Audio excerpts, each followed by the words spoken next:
आज है 7 मई 2023 दिन रविवार। Welcome back to clean news MP. चलिए देखते हैं मध्य प्रदेश की 25 फटाफट बड़ी खबरों को। 200 लाडलियों को देश की सीमाओं की सैर कराएगी सरकार, हर जिले से मांगे नए नाम। प्रदेश के 200 लाडली लक्ष्मी बेटियों को देश की सीमाओं की सैर कराई जाएगी। इसके लिए प्रत्येक जिले से 3 से 4 लाडलियों के नाम मांगे गए। आयुक्त महिला एवं बाल विकास विभाग डॉक्टर रामराव भोसले ने जिला कार्यक्रम अधिकारियों को निर्देश दिए हैं कि 9वीं से 12वीं कक्षा की छात्राओं के नाम भेजें। खेल एवं युवक कल्याण विभाग के मां तुझे प्रणाम कार्यक्रम के अंतर्गत पिछले साल से बेटियों को देश की सीमाओं पर भेजा जा रहा है। भोपाल स्टेशन की नई बिल्डिंग का उद्घाटन आज। भोपाल स्टेशन की नई बिल्डिंग का उद्घाटन आज रविवार को होगा। प्लेटफॉर्म नंबर 1 पर 17 करोड़ रुपए से ये बिल्डिंग बनी है। इसमें यात्रियों के लिए pod hotel, baby feeding room, kid zone, multi cousin restaurant और फ्लश रैंप एस्केलेटर आदि भी हैं। नए टिकट काउंटर कल शाम से शुरू हो गए, जबकि अनाउंसमेंट सिस्टम पहले ही चालू हो चुके हैं। चिकित्सा शिक्षा मंत्री विश्वास सारंग और सांसद प्रज्ञा सिंह ठाकुर उद्घाटन करेंगे। मध्य प्रदेश में अपने मेडिकल कॉलेजेस में 5 वर्ष तक पदोन्नति के पदों पर भी होगी सीधी भर्ती। प्रदेश में अब खुलने वाले शासकीय मेडिकल कॉलेजेस में चिकित्सा शिक्षकों की पदोन्नति के पदों पर सीधी भर्ती होगी। कॉलेज खुलने के 5 वर्ष तक ये व्यवस्था रहेगी।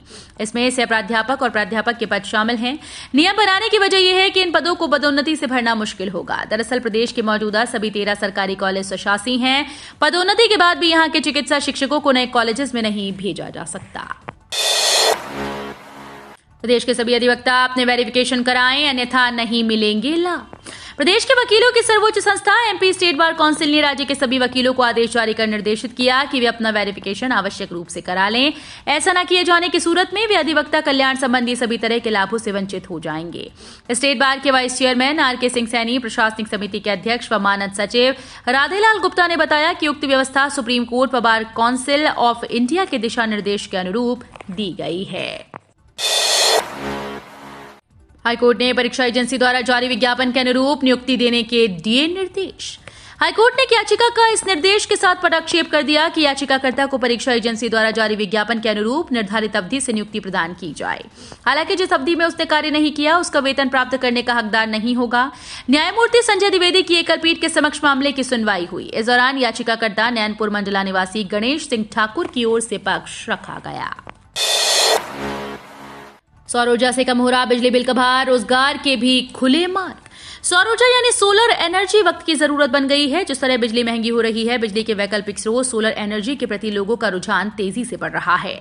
शहर में सोलर एनर्जी को विकल्प के रूप में देखा और अपनाया जा रहा है। बढ़ते बिजली के खर्च को कम करने के लिए न सिर्फ आम उपभोक्ता बल्कि सरकारी, निजी संस्थान, यहां तक कि अब व्यापारी उद्यमी भी सोलर एनर्जी का अपना कर बिजली का भार कम कर रहे हैं। जिला पंचायत, कलेक्ट्रेट, नगर निगम सहित अन्य सरकारी भवनों में बिजली बिल कम करने जहां सोलर प्लांट लगवाकर सोलर बिजली का उपयोग किया जा रहा है। मध्य प्रदेश में टैक्स फ्री हुई the Kerala story. CM Shivraj Singh Chouhan ने किया ऐलान। देश भर में उठ रहे तमाम विवादों के बीच बहुचर्चित फिल्म द केरल स्टोरी देश भर के सिनेमाघरों में रिलीज हो चुकी है। द केरला स्टोरी को लेकर एक बड़ी अपडेट सामने आई।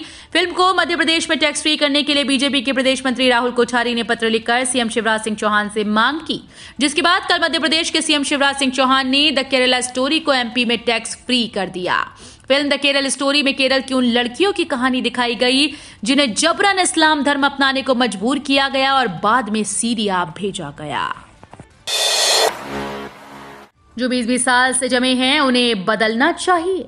मालवा निमाड़ में भाजपा नेताओं के तीखे तेवर थमने का नाम नहीं ले रहे। भाजपा के दिग्गज नेता और कवि सत्यनारायण सत्ता ने एक बार फिर से पार्टी नेतृत्व को घेरा। उन्होंने शिवराज सिंह चौहान से मुलाकात के पहले इंदौर में कहा कि नए लोग टिकट के लिए आवेदन करते हैं तो कहते ही हैं कि जो लोग 20-20 साल से यानी 4-4 टर्म से जमे हैं उन्हें बदलना चाहिए। इसी से परिवर्तन होता है। अपराध और नशा बड़े मुद्दे, दूर नहीं हो पाई जल प्लावन की समस्या। जबलपुर शहर में टेढ़ी नीम का नाम सुनते ही लोगों के मन में अपराध की मंडी की छवि उभर आ जाती है। सिद्ध बाबा, कचियाना, गाजीनगर जैसे कई नाम गिनाए जा सकते हैं। जबलपुर पूर्व विधानसभा क्षेत्र में बेखौफ होकर गैर कानूनी काम करने वालों की संख्या ज्यादा है। ये बात अमखेरा रोड पर चाय के टपरे में बैठे इस क्षेत्र के एक मतदाता ने कही। घनी बसाहट वाले इस विधानसभा क्षेत्र में गरीबी रेखा के नीचे जीवन यापन करने वाले मतदाताओं की संख्या भी अच्छी खासी है। यहाँ कई क्षेत्रों में जुआ सट्टा खिलाए जाने की बात हो या स्मैक और अन्य मादक पदार्थों, शराब आदि की ओर युवाओं का रुझान। आम लोग ये बात कहने से नहीं हिचकिचाते कि अपराधियों को राजनीतिक दलों का संरक्षण है। संविदा कर्मचारियों की हड़ताल से इंदौर में चरमराई स्वास्थ्य सेवाएं। वेतन बढ़ाने, नियमित करने और अन्य मांगों को लेकर संविदा स्वास्थ्य कर्मचारियों की हड़ताल के कारण इंदौर में स्वास्थ्य केंद्रों के ताले नहीं खुल रहे। इस कारण टीकाकरण समेत अन्य सभी स्वास्थ्य सेवाएं चरमरा गई। स्वास्थ्य केंद्रों पर पहुंचने वाले लोग निराश होकर लौट रहे हैं। दूसरी तरफ संविदा स्वास्थ्य कर्मियों का अपनी मांगों को लेकर आंदोलन जारी। पिता की तस्वीर लेकर पीसीसी पहुंचे दीपक जोशी। कमलनाथ की मौजूदगी में ली कांग्रेस की सदस्यता। प्रदेश में विधानसभा चुनाव का समय नजदीक आने के साथ ही सियासी दल बदल का खेल भी जोर पकड़ने लगा। इसी क्रम में आज भोपाल में पूर्व मुख्यमंत्री कैलाश जोशी के पुत्र, भाजपा के वरिष्ठ नेता पूर्व मंत्री दीपक जोशी ने कांग्रेस का दामन थाम लिया। वो दोपहर करीब 12:30 बजे अपने पिता कैलाश जोशी की तस्वीर लेकर प्रदेश कांग्रेस के दफ्तर पहुंचे। यहां कांग्रेस के प्रदेश अध्यक्ष कमलनाथ ने उनका आत्मीय स्वागत किया। दुकान, शेड 3 फीट की सीमा में ही रहेंगे। 15 दिन तक होगा वन वे का प्रयोग। शहर के मुख्य बाजार की यातायात व्यवस्था को दुरुस्त करने के लिए कवायद शुरू हो गई। महापौर जगत बहादुर सिंह अन्नू और विधायक विनय सक्सेना ने 16 व्यापारी संघ के पदाधिकारियों के साथ पैदल चलकर सुपरमार्केट से मिलौनीगंज पर निरीक्षण किया। इस दौरान दुकानदारों द्वारा बढ़ाए गए शेड, सड़क किनारे खड़ी दुकान और वाहनों की आवाजाही को देखा गया। निरीक्षण के दौरान दुकानदारों को कहा गया कि वे दुकान को शेड 3 फीट की सीमा में रखें, इसके आगे ना बढ़ा, जिस पर वे राजी हो गए। बाघिन राधा की दूसरी बेटी ने दिया 3 शावकों को जन्म। अब 15 हुई बाघों की संख्या। मध्य प्रदेश के दमोह स्थित 2 जिलों में फैले प्रदेश के सबसे बड़े नौरादेही अभयारण्य से एक और खुशखबरी सामने आई। इस बार बाघिन राधा की दूसरी बेटी ने 3 शावकों को जन्म दिया और ये शावक करीब 2 माह के हो चुके हैं, लेकिन अभी तक इन्हें किसी ने नहीं देखा। सूत्रों के मुताबिक अधिकारी कोई भी जानकारी देने से परहेज कर रहे हैं, जबकि पूरे बुंदेलखंड के लिए ये बहुत बड़ी खुशखबरी है, क्योंकि दमोह और सागर के लोगों को अब बाघ देखने के लिए 150 किलोमीटर दूर पन्ना टाइगर रिजर्व नहीं जाना पड़ रहा। इन 3 शावकों के जन्म के साथ ही बाघों का कुनबा 15 पहुंच गया। डीजीपी सहित 20,000 पुलिसकर्मी सड़क पर उतरे, लोगों से पूछी समस्याएं। प्रदेश में पहली बार पुलिस के 20,000 से अधिक कर्मचारी अधिकारी गश्त के लिए सड़क पर उतरे। आम लोगों में सुरक्षा की भावना बढ़ाने के लिए मुख्यमंत्री शिवराज सिंह चौहान के निर्देश पर यह गश्त की गई। डीजीपी सुधीर कुमार सक्सेना ने भोपाल में गश्त में भाग लिया। इस दौरान उन्होंने सुरक्षा के संबंध में लोगों से बातचीत भी की। यूएस बैंकिंग संकट से कीमती धातुओं को सपोर्ट, नए कारोबारी सप्ताह में भी तेजी की उम्मीद। सोने के भाव कॉमेक्स वायदा में उच्चतम स्तर के करीब पहुंच चुके हैं। बढ़ती ब्याज दरों के कारण अमेरिका में बैंकिंग संकट बढ़ने लगा, जिससे निवेशकों में सेफ हेवन की मांग बढ़ रही है। एमसीएक्स में सोना और चांदी की कीमतों ने अपनी बढ़त बनाई रखी। जून वायदा सोना पिछले सप्ताह 2.5% तेज होकर 61,400 रुपए प्रति 10 ग्राम और जुलाई वायदा चांदी 3.5% तेज होकर 78,000 रुपए प्रति किलो के स्तर पर कारोबार करती दिखी। चेन्नई ने मुंबई को 6 विकेट से हराया। कॉनवे और शिवम दुबे का लगातार शानदार प्रदर्शन। इंडियन प्रीमियर लीग के सीजन 16 में 49वां मुकाबला चेन्नई सुपर किंग्स और मुंबई इंडियंस के बीच हुआ। चेन्नई के कप्तान एमएस धोनी ने टॉस जीतकर पहले गेंदबाजी का फैसला किया। पहले बल्लेबाजी करते हुए मुंबई ने 20 ओवर में 8 विकेट खोकर 139 रन बनाए। जवाब में चेन्नई ने 17.4 ओवर में 4 विकेट खोकर 140 रन बनाए और 6 विकेट से इस मैच को अपने नाम किया। सलामी बल्लेबाज ऋतुराज गायकवाड़ और ड्वेन कॉनवे के बीच पहले विकेट के लिए 46 रनों की साझेदारी हुई। महाकाल मंदिर में बदली दर्शन व्यवस्था, भक्तों को नवनिर्मित टनल से दिया जा रहा प्रवेश। ज्योतिर्लिंग महाकाल मंदिर में शनिवार से दर्शन व्यवस्था में बदलाव किया गया। भक्तों को नई टनल के रास्ते मंदिर में प्रवेश दिया गया। यह व्यवस्था परिसर में टनल के अगले हिस्से का काम पूरा होने तक जारी रहेगी। मंदिर समिति द्वारा परिसर में भूमिगत मार्ग का निर्माण किया जा रहा है। नई टनल को कार्तिकेय मंडपम के नीचे गणेश मंडपम से जोड़ा जा रहा है। क्रूड ऑयल में तेजी, $75 के पार पहुंचा भाव। एमपी में जारी है पेट्रोल डीजल के दाम में उतार चढ़ाव। ग्लोबल मार्केट में क्रूड ऑयल के भाव में वृद्धि देखी गई है। ब्रेंट क्रूड 3.86% की बढ़ोतरी के साथ $75.30 प्रति बैरल पर कारोबार कर रहा है। वहीं 4.05% की वृद्धि के साथ WTI की कीमत $71.34 प्रति बैरल हो चुकी है। एनएचएम संविदा स्वास्थ्य कर्मियों ने लिया फैसला। 8 मई को भोपाल भरो आंदोलन। मध्य प्रदेश के एनएचएम संविदा स्वास्थ्य कर्मचारियों का अपनी मांगों को लेकर आंदोलन जारी है। 18 अप्रैल से जारी काम बंद हड़ताल के चलते पूरे प्रदेश के 32,000 संविदा स्वास्थ्य कर्मियों ने काम पूरी तरह से बंद कर रखा है। लगातार प्रदर्शन कर रहे संविदा कर्मियों ने अब 8 मई को प्रदेश भर के कर्मचारी द्वारा भोपाल में बड़ा आंदोलन करने का फैसला किया। प्रदेश का पहला सरकारी स्कूल जहां तैयार की जा रही विद्यार्थियों की केवाईसी।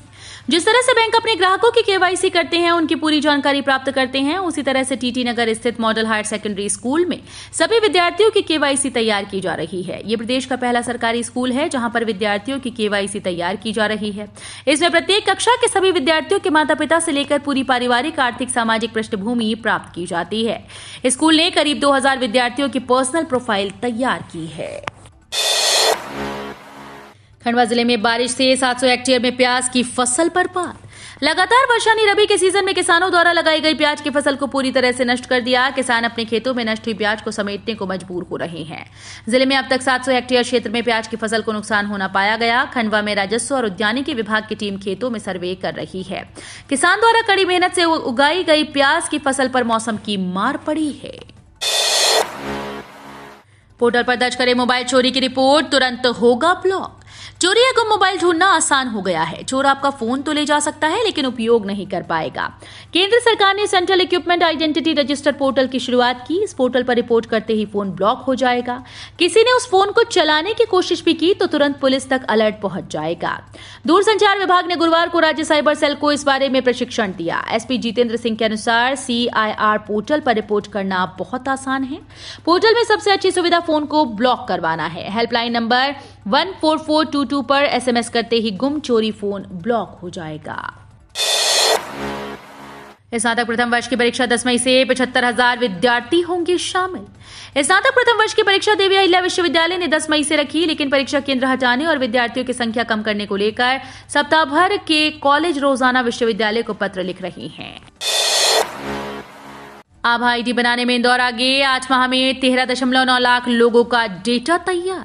देश भर के प्रत्येक नागरिक का आयुष्मान भारत डिजिटल मिशन के तहत आयुष्मान भारत हेल्थ अकाउंट बनाए जा रहे हैं। इसमें 14 अंकों का विशेष नंबर होगा। इंदौर में गत 8 माह में 13,90,000 लोगों की आभा ID बनाई जा चुकी है। प्रदेश में ये सर्वाधिक आंकड़ा है। उल्लेखनीय है कि इंदौर में 42 लाख लोगों के स्वास्थ्य खाते बनाए जाने हैं। प्रत्येक व्यक्ति के आधार कार्ड और ड्राइविंग लाइसेंस के माध्यम से सभी प्रमुख सरकारी स्वास्थ्य केंद्रों पर आभा ID पर बनाई जा रही है। इसके अलावा लोगों को स्वयं भी ऑनलाइन मोबाइल पर यह ID बनाने की सुविधा दी जा रही है।